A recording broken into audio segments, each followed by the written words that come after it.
받는 기도 이런 제목으로 여러분에게 말씀을 드리겠습니다.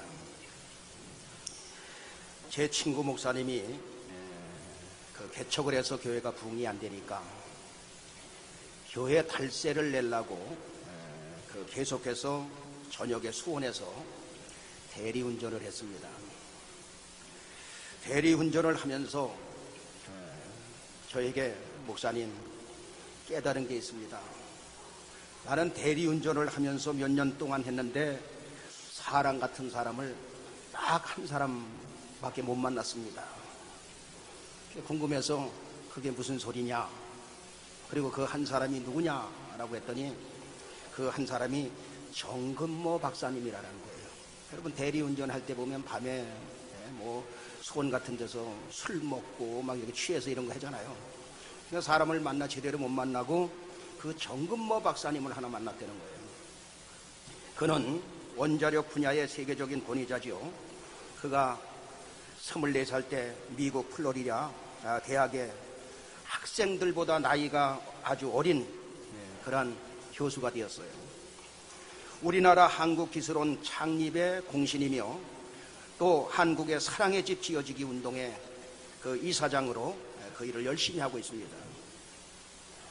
나는 과학자보다 신실한 크리스찬이 되고 싶다. 그는 그렇게 고백하고 있습니다. 그의 인생길에도 평탄한 것만 아니고 그의 아들이 10대에 만성 신장병을 앓았어요. 그러니까 그 아들을 살리기 위해서 자신의 신장을 띄어서 그 아들에게 줍니다. 그러나 그 아들은 신장병과 싸워야 했고 육체적으로 또 정신적으로 또 수많은 고통을 당하니까 그 아이가 자살까지 시도한 적이 있는 것입니다. 그러니까 이 정 박사님은 여러분 너무너무 힘드니까 이 방법으로 안 되고 저 방법으로 안 되니까 처절한 마음을 가지고 절박한 마음을 가지고 하나님 앞에 매달릴 수밖에 없었던 것입니다. 하나님, 이 문제를 해결해 주옵소서. 그런데 계속해서 이제 기도하는데 한참 기도하는데 아들아, 너는 네 아들에 대해서 감사해 본 적 있니? 이런 마음이 확 들어오는 거예요. 네 아들이 너를 위해 십자가를 졌는데 너는 한 번이라도 아들에 대해서 감사해 본 적 있느냐? 네 아들을 통해서 너와 네 온 가족이 구원을 받지 않았느냐? 심령과 귓전을 때리는 그 소리가 얼마나 큰지. 정 박사님은 여러분 누굽니까? 그분은 과학자입니다. 그는 기도하면서 하나님의 음성을 들으면서 모든 의문과 절망이 거쳐지면서 기쁨과 감사로 흐르는 눈물을 억제할 수 없었다고 그는 그렇게 고백하고 있습니다. 여러분, 최고의 과학자가 하나님 앞에 기도했는데 과학자에게 하나님의 음성으로 성령께서 직접 여러분 깨우쳐 주신 것입니다. 그 한국 정부로부터 한국으로 돌아오라는 그러한 요청을 계속 받게 됩니다. 아들의 학업 문제 때문에 계속 미루다가 아들이 검정고시를 합격하는 바람에 학교 문제가 해결되자, 그리고 또 때마침 부흥회에 참석을 했는데 요나서를 강의하고 있었는데 그 말씀이 레마로 자기에게 하는 말씀으로 들려줘서 하나님께서 나를 대한민국으로 오라고 하는구나. 그래서 여러분 한국으로 돌아왔다고 그는 말하고 있습니다. 여러분, 하나님은 살아계십니다. 지금도 사모하는 사람들에게 역사하고 계시는 것입니다. 신앙생활은 추상적인 것이 아니고 이론이 아닌 것입니다. 과학이 아니면서도 과학적이고 철학이 아니면서도 철학적이고 역사가 아니면서도 역사적인 게 신앙생활이에요. 정 박사님은 세계적인 과학자이면서 기도에 이러한 체험을 하고 나서 흔들리지 않는 신앙으로 바뀌게 되었습니다. 바로 견고한 신앙으로 세워지게 되었다 이 말이에요. 저는 여러분들이 이왕이면 신앙생활 하시면서 기도 생활 하시면서 수많은 영적 체험들을 갖게 되길 원하며 더 확실한 신앙의 성장이 있게 되길 예수의 이름으로 축원합니다. 오늘은 여러분들이 잘 아시는 한나의 기도에 대해서 말씀을 드리고자 합니다. 한나가 어떻게 기도했기에 암흑기와 같은 그러한 그 시대를 살리고 민족을 살리는 그 사무엘 아들을 낳게 되었는가? 오늘 말씀을 통해서 그 원리를 깨닫고자 합니다. 한나는 여러분 어떻게 해서 응답을 받았느냐? 첫째, 심정을 통한 기도를 하나님 앞에 드렸습니다. 엘리 제사장이 성전에 와서 매일 와서 기도하는 한나를 보니까 음성은 들리지 않고 완전히 술 취한 그런 모습처럼 입술만 동하고 있는 거예요. 엘리 제사장은 한나가 술이 취한 줄 알고, 한나야 너는 언제까지 취하여 있겠느냐, 포도주를 끓여라 라고 야단을 쳤어요. 이때 사무엘상 1장 15절에 보니까 뭐라고 말씀하고 있습니까? 다 같이. 한나가 대답하여 가로되 나의 주여 그렇지 아니하니이다. 나는 마음이 슬픈 여자라 포도주나 독주를 마신 것이 아니요 여호와 앞에 나의 심정을 통한 것뿐이오니 나를 그러한 악한 여자로 보지 마옵소서. 이렇게 내가 기도한 것은 나의 심정을 하나님께 통한 것뿐입니다. 여러분, 사람이 극한 어려움을 만날 때 인간의 힘으로 노력해도 안 되고 이 방법 저 방법으로 써도 안 될 때 그 문제를 가지고 하나님 앞에 나가 여러분 엎드릴 수밖에 없습니다. 엎드려 기도하다 보면 하나님께서 그 문제를 해결해 주신다는 확신이 마음에 들기도 합니다.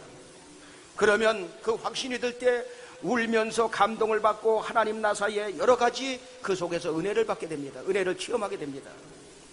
그런데 현실을 보면 여러 가지 문제는 압박해오고 문제는 해결이 되지 아니하니까 또 다시 성전으로 향하게 되죠. 그렇게 기도하다가 여러분 거기서 은혜 받고 목회자의 길을 걸어가는 사람도 있고, 또 거기서 그렇게 기도하다가 바로 선교사로 파송되기도 하고, 또 거기서 그렇게 기도하다가 교회의 큰 기둥들로 쓰임을 받기도 합니다. 저도 하나님 아버지 이 문제만 해결해 주신다면 청년 때 무엇이든지 하겠사오니 응답해달라 기도 많이 했습니다. 그런데 현실은 변한 게 아무것도 없어요. 하지만 문제를 가지고 나가서 하나님 앞에 기도하다 보니까 하나님이 나를 사랑하신다는 것을 깨닫게 되고, 하나님이 지금까지 나를 붙잡아 주시고 인도해 주신다는 사실이 깨달아지고, 앞으로 너를 사용해 주시겠다는 사명을 또 깨닫게 되고, 밤새도록 울면서 기도할 때가 여러분 한두 번이 아닌데 온통 머릿속에 가슴속에는 주님밖에 없고, 문제는 해결된 것이 없지만 이제는 그 문제가 나를 짓누르는 것이 아니라 하나님의 사랑이 문제를 압도하게 되고, 하나님의 능력이 문제를 압도하게 되고, 하나님을 향한 열정이 그 문제를 압도하게 되고, 하나님을 향한 사명이 그 문제를 압도하게 되고, 하나님을 향한 믿음이, 확신이 그 문제를 압도하게 되더라고 말이에요. 그때부터 엎드리면 하나님의 은혜가 임하게 됩니다. 심령이 통한 기도를 드리게 되면 하나님 아버지의 마음을 아주 조금밖에 깨닫지 못했는데도 그 깨달음을 가지고 모든 것을 이기게 되더라고 말이에요. 세월이 지나고 나니까 모든 것이 더 좋은 결과로 찾아오게 된다는 원리를 깨닫게 되는 거예요. 그래서 여러분 갈라디아서 6장 9절은 뭐라고 말씀하고 있습니까? 다 같이. 우리가 선을 행하되 낙심하지 말지니 피곤하지 아니하면 때가 이름에 거두리라. 우리가 선을 행하되 낙심하지 말아라. 지금 현실은 이렇게 어렵지만 피곤하지 아니하면 때가 이름에 반드시 더 좋은 결과로 이루어진다. 한나는 여러분 한 집에 두 여인이 한 남편을 모시고 살았습니다. 그런데 큰 부인인 자기는 자식이 없었고, 또 작은 부인은 그 분인 나는 자식을 쉽게 아주 잘 낳는 사람이었어요. 거기다가 작은 부인 분인 나는 한나의 마음을 격동시켰다고 성경은 말하고 있습니다. 3일상 1장 6절에는 뭐라고 말씀하고 있습니까? 다 같이. 여호와께서 그로 성태치 못하게 하심으로 그 대적 분인 나가 그를 심히 격동하여 번민케 하더라. 한나는 분인 나에게 괴롭힘을 당하는데, 작은 부인에게 괴롭힘을 당하는데, 여기 격동하다 그 말은 경노하다, 진노하다, 우레소리처럼 간담을 서늘하게 할 정도로 격동시키고 번뇌시키다, 이런 뜻이에요. 그냥 뭐 격동시킨다는 게 약간 무슨 바가지 긁는 이런 정도가 아니라 우레소리처럼 간담을 서늘하게 할 정도로 그 마음을 번민케 하고 격동하는 상태. 여기 앉아있는 사람들은 자살하든지 뭐가 났을 거예요, 이 정도 되면. 이렇게 되자 한나는 남편에게 바가지를 긁는 정도가 아니라, 그것도 한두 번이 아니라 이제는 남편이 아무리 위로해도 위로가 되지 않습니다. 그러니까 그 격동하는 마음을 가지고, 괴롭힘을 당하는 마음을 가지고 하나님 앞에 나아갑니다. 하나님 앞에 나가서 부르짖기도 합니다. 하나님께 나의 마음을 쏟는 기도, 마음을 통하는 기도, 심정을 통하는 기도를 하나님 앞에 드리게 됩니다. 여러분, 하나님은 왜 그 한나의 태를 막으셨습니까? 왜 분인나로 하여금 그렇게 괴롭힘을 당하게 하셨을까? 그 시대는 암흑기와 같은 시대였어요. 너희들 우상 섬기지 말고 하나님을 섬겨라, 세상에 빠지지 말아라. 아무리 하나님이 외쳐도 그 소리를 알아듣는 자가 없어요. 제사장도 알아듣지 못하고 그의 아들들도 알아듣지 못합니다. 여러분, 제사장이 알아듣지 못하는데 누가 그 소리를 알아듣겠습니까? 사무엘상 2장 12절에는 뭐라고 말씀하고 있느냐? 다 같이, 엘리의 아들들은 불량자라 여호와를 알지 아니하더라. 바로 제사장의 뒤를 이을 그 아들들이 불량자가 되어버린 시대, 그리고 여호와를 알지 아니하더라. 여호와를 알지 못하고 불량스럽게 살아가는 그런 시대. 사무엘상 2장 17절에 보니까 뭐라고 말씀하고 있습니다. 다 같이, 이 소년들의 죄가 여호와 앞에 심히 크면 그들이 여호와의 제사를 멸시하였더라.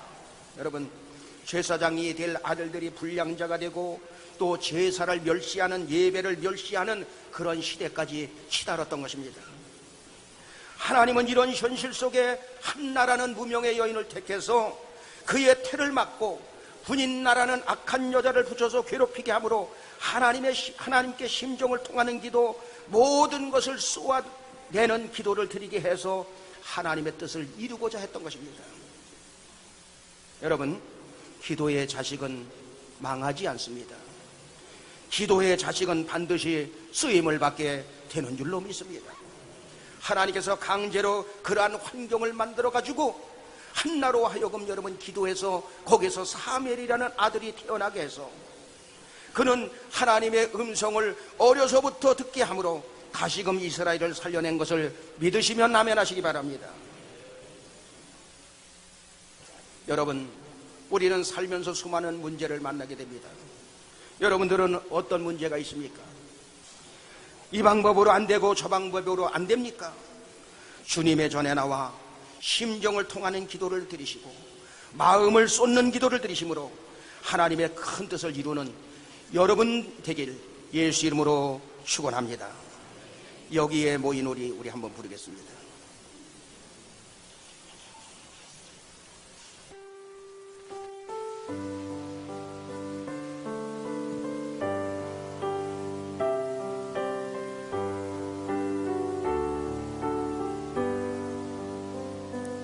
여기에 모인 우리 주의 은총 받은 자여라.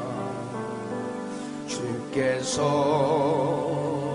이 자리에 함께 계심을 아노라. 언제나 주님만은 찬양하며 따라가리니 시험을 당할 때도 함께 계심을 믿노라. 이 믿음 더욱 굳세라. 주가 지켜주신다. 어둠 밤에도 주의 밝은 빛 인도하여 주 주님이 뜻하시니 헤아리기 어렵더라도 언제나 주 뜻 안에 내가 있음을 아노라. 사랑과 말씀들이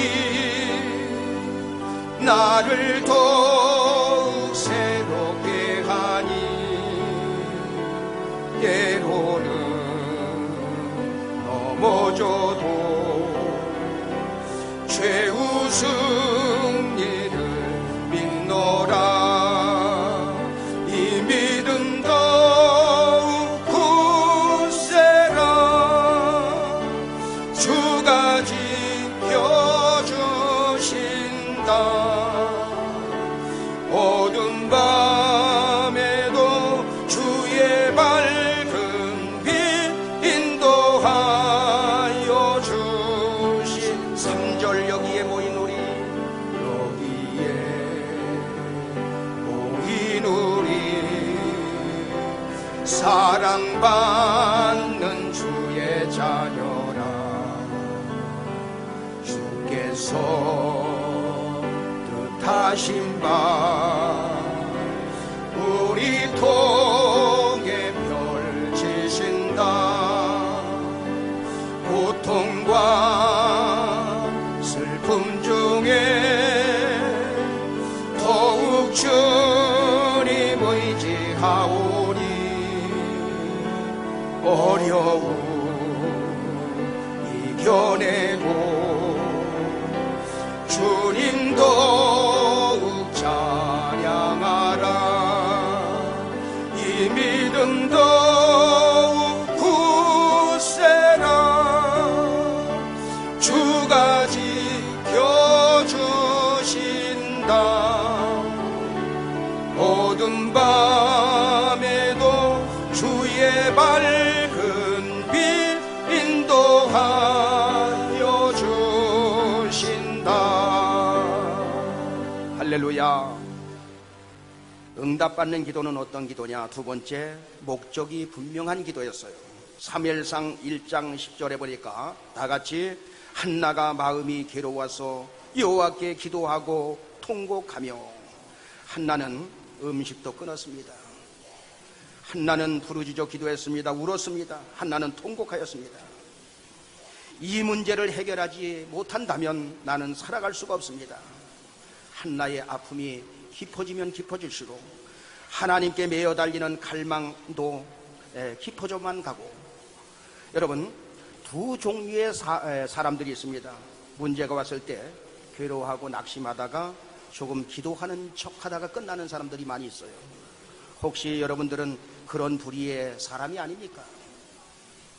또한 문제가 왔을 때 한나처럼 문제를 가지고 하나님 앞에 나가서 울면서 기도하고 금식하며 기도하고 서원하면서 기도하다가 그 문제 때문에 더 큰 복, 하나님이 예비한 축복을 받는 사람들도 있어요. 바로 여러분들이 그런 사람이 되길 원합니다. 한나처럼 분명한 목적을 가지고 갈망하는 기도, 소원의 기도를 드림으로 말미암아 더 큰 복을 받는 여러분 되시길 예수 이름으로 축원합니다. 시편 107편 28절에 보면 다같이 이에 저희가 그 근심 중에서 여호와께 부르짖음에 그 고통에서 인도하여 내시고, 근심 중에 여호와께 하나님 앞에 부르짖어 기도하다가 그 고통에서 건진받는 것을 체험하고, 시편 107편 29절로 30절에는 뭐라고 말씀하고 있냐? 다같이 광풍을 평정히 하사 물결로 잔잔케 하시는도다. 저희가 평온함을 인하여 기뻐하는 중에 여호와께서 저희를 소원의 항구로 인도하시는도다. 그 광풍 중에 하나님께서 평정하사 물결을 잔잔케 만들어 주시고 그 풍랑을 잠재워 주시고, 그리고 평온함을 주셔서 기뻐하는 중에 우리를 소원의 항구로 인도하신다. 여러분, 사람이 소원이 있다는 것은 좋은 것입니다. 소원은 바라는 거예요. 소원은 원하는 것입니다. 소원은 갈망하는 것입니다.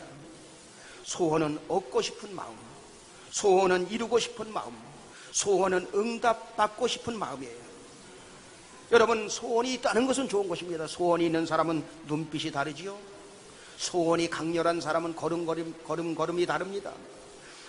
생을 대하는, 삶을 대하는 태도가 달라요. 그래서 소원은 강렬한 에너지를 만들어내는 것입니다. 소원이 있다는 것은 젊게 산다는 뜻이에요.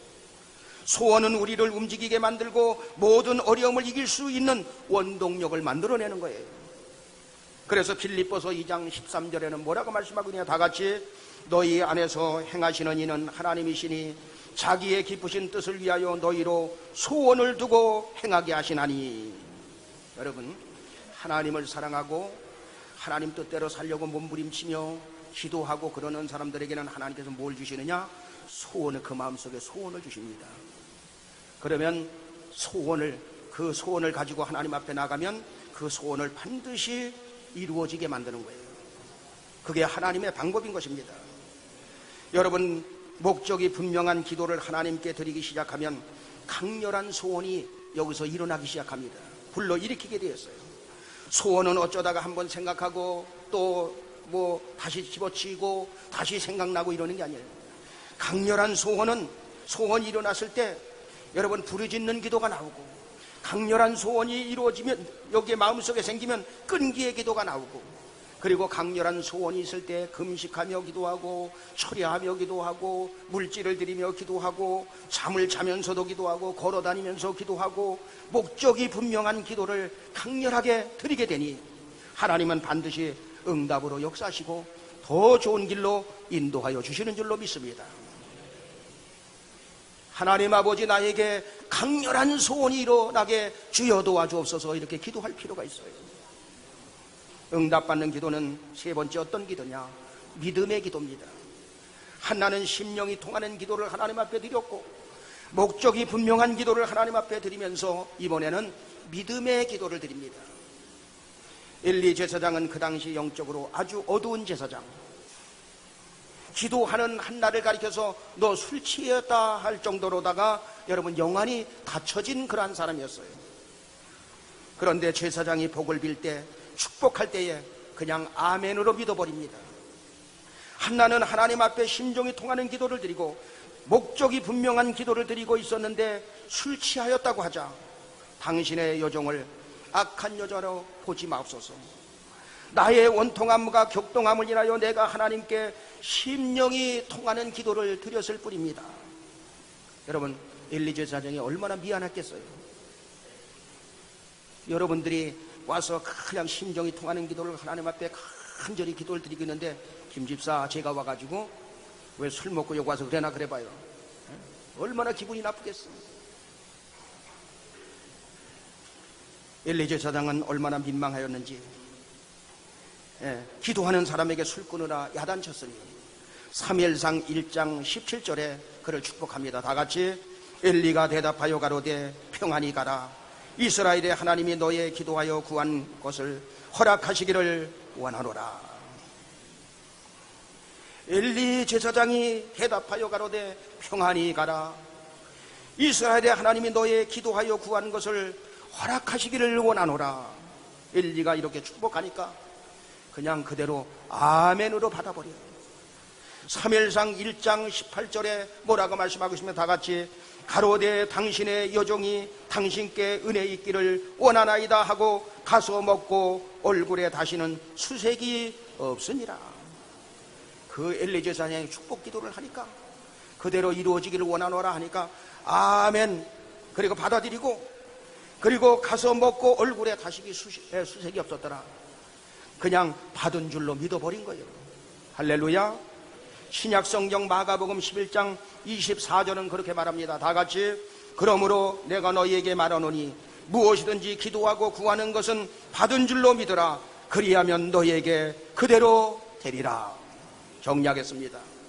한나의 기도는 응답받는 기도였습니다. 우리도 똑같이 응답을 받으려면 어떤 기도를 드려야 되느냐? 첫째, 심령이 통하는 기도를 드려라. 마음을 쏟는 기도를 드려라. 두 번째, 목적이 분명한 기도를 드려라. 목적이 분명하면 강렬한 소원이 일어나는데, 강렬한 소원이 일어나면 일어날수록 반드시 응답되고 더 좋은 예비한 축복을 받게 되니 주여 나에게 강렬한 소원이 일어나게 하여 주옵소서 기도하시길 바랍니다. 응답받는 기도는 세 번째, 믿음의 기도를 드려라. 무엇이든지 기도하고 구하는 것은 받은 줄로 믿으라. 여러분들의 모든 기도의 제목들이 응답됨으로 하나님 앞에 영광을 돌리고 지금의 그 문제가 더 좋은 결과로 하나님 앞에 큰 역사 이루기를 예수 이름으로 축복합니다.